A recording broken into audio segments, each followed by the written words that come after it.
பிரியமானவர்களே, ஆண்டவராகிய இயேசு கிறிஸ்துவின் நாமத்தினாலே உங்கள் யாவரையும் அன்போடு கூட நான் வாழ்த்துகிறேன். ஆண்டவர் கிருபையாய் நமக்கு கொடுத்த இந்த புதிய நாளுக்காக முதலாவது நாம் ஆண்டவருக்கு நன்றி சொல்லுவோம்.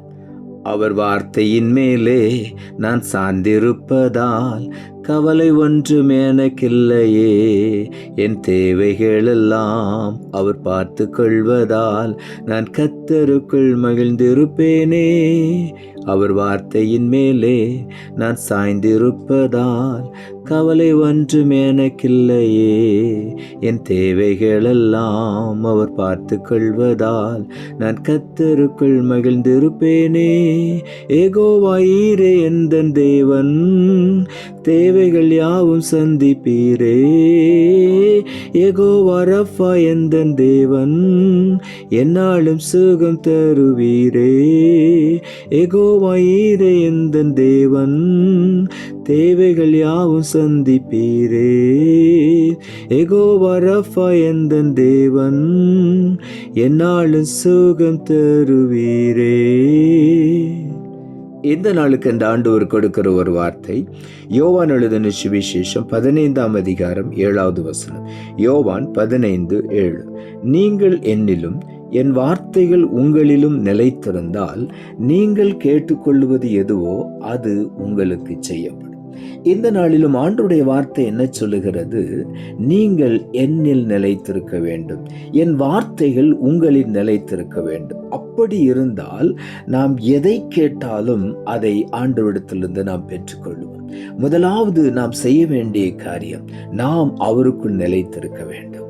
நாம் அவருக்குள் நிலைத்திருக்கிறோம் என்றால் அவருடைய வார்த்தைக்கு செவி கொடுத்து, அவருடைய வார்த்தைக்கு கீழ்ப்படிந்து, அவருடைய வார்த்தையின்படி நம்முடைய வாழ்க்கையை அமைத்து கொள்ளும் பொழுது நாம் அவருக்குள் நிலைத்திருக்கிறோம். அதே போல அவருடைய வார்த்தைகளும் நமக்குள்ளே நிலைத்திருக்கும் பொழுது, அந்த வேத வசனம் நமக்குள்ளே நிலைத்திருக்கும் பொழுது நாம் எதை கேட்டாலும் அதை நாம் பெற்றுக்கொள்வோம். 1 பேதுரு 1ஆம் அதிகாரம் 25ஆம் வசனம் இப்படியாய் சொல்லுகிறது, கர்த்தருடைய வசனமோ என்றென்றைக்கும் நிலைத்திருக்கும், உங்களுக்கு சுவிசேஷமாய் அறிவிக்கப்பட்டு வருகிற வசனம் இதுவே என்று எழுதப்பட்டிருக்கிறது. கர்த்தருடைய வசனம் என்றென்றைக்கும் நிலைத்திருக்கும். வானமும் பூமியும் ஒளிந்து போகும், என் வார்த்தைகள் ஒரு நாள் ஒளிந்து போகாது என்று ஆண்டவர் சொல்லியிருக்கிறார். அந்த வார்த்தை என்றென்றைக்கும் ஜீவனுள்ள வார்த்தையாய் நிலைத்திருக்கும். ஆகவே வார்த்தையை நாம் பிடித்து கொள்வோம், வார்த்தையை நாம் நம்புவோம். அந்த வசனம் நம்முடைய வாழ்க்கையை ஆசீர்வதிக்கும். வார்த்தைகள் ஒவ்வொன்றும் நம்மை பலப்படுத்தும். 1 யோவான் 2ஆம் அதிகாரம் 6வது வசனம் சொல்லுகிறது, அவருக்குள் நிலைத்திருக்கிறேன் என்று சொல்லுகிறவன் அவர் நடந்தபடியே தானும் நடக்க வேண்டும். ஆண்டவருக்குள் நான் நிலைத்திருக்கிறேன் என்றால் அவரை போல நான் நடக்க வேண்டும். இயேசுவை போல நான் மாற வேண்டும். இயேசுவை போல நான் பேச வேண்டும். இயேசுவை போல நான் சிந்திக்க வேண்டும். இயேசுவை போல நான் பார்க்க வேண்டும். இயேசுவை போல நான் இருக்க வேண்டும். அவர் நடந்தபடியே தானும் நடக்க வேண்டும் என்று ஆண்டவருடைய வார்த்தை சொல்லுகிறது. ஆகவே நாம் அவருடைய பாதையிலே நடக்கும் பொழுது நிச்சயமாய் இடறி விழமாட்டோம். அந்த வார்த்தை நமக்குள் நிலைத்திருக்கும் பொழுது நாம் அநேக ஆசீர்வாதங்களை நாம் சுதந்திரித்துக் கொள்ளுவோம். யோபு புஸ்தகம் 23ஆம் அதிகாரம் 12ஆம் வசனம் இப்படியாய் சொல்லுகிறது, அவர் உதடுகளின் கற்பனைகளை விட்டு நான் பின்வாங்குவதில்லை, அவருடைய வாயின் வார்த்தைகளை எனக்கு வேண்டிய ஆகாரத்தை பார்க்கலும் அதிகமாய் காத்து கொண்டேன் என்று இங்கே ஆண்டவருடைய வார்த்தை சொல்லுகிறது. அவர் உதடுகளின் கற்பனைகளை விட்டு நான் பின்வாங்குவதில்லை என்று சொல்லி, ஆகவே அவருடைய உதடுகளின் கற்பனைகள், அவருடைய வார்த்தைகளை நாம் காத்து நடக்கும் பொழுது நிச்சயமாகவே ஆண்டவர் நமக்குள்ளே நிலைத்திருப்பார். நாம் எதை கேட்டாலும் அதை ஆண்டவர் நமக்கு அருளி செய்வார். மத்தேயு எழுதின சுவிசேஷம் 21ஆம் அதிகாரம் 22ஆம் வசனம் சொல்லுகிறது, மேலும் நீங்கள் விசுவாசம் உள்ளவர்களாய் ஜெபத்தில் எவைகளை கேட்பீர்களோ அவைகளை எல்லாம் பெறுவீர்கள் என்று ஆண்டவருடைய வார்த்தை சொல்லுகிறது. விசுவாசம் உள்ளவர்களாய் அவருக்குள் நிலைத்திருந்து நாம் எதை கேட்டாலும் அவர் நமக்கு செய்கிறார்.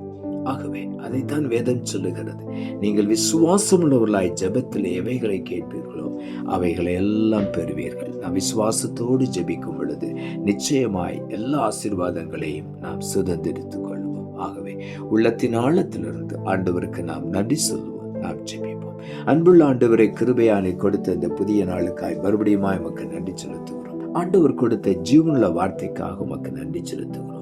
நீங்கள் என்னிலும் என் வார்த்தைகள் உங்களிலும் நிலைத்திருந்தார் நீங்கள் கேட்டுக்கொள்வது எதுவோ அது உங்களுக்கு செய்யப்படும் என்ற வார்த்தை கொடுத்தீர்.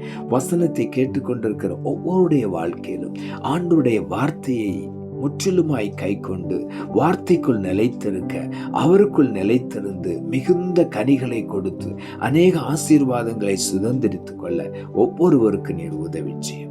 ஆகாரத்தை காட்டிலும் தேவனுடைய வார்த்தையை அதிகமாய் காத்து கொள்ள கிருபை தாரும்.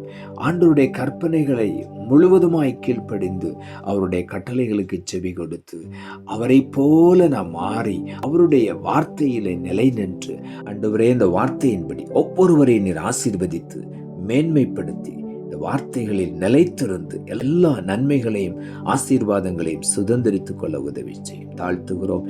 இரட்சகர் இயேசுவின் நாமத்தில் ஜெபிக்கிறோம் நல்ல பிதாவே, ஆமென்.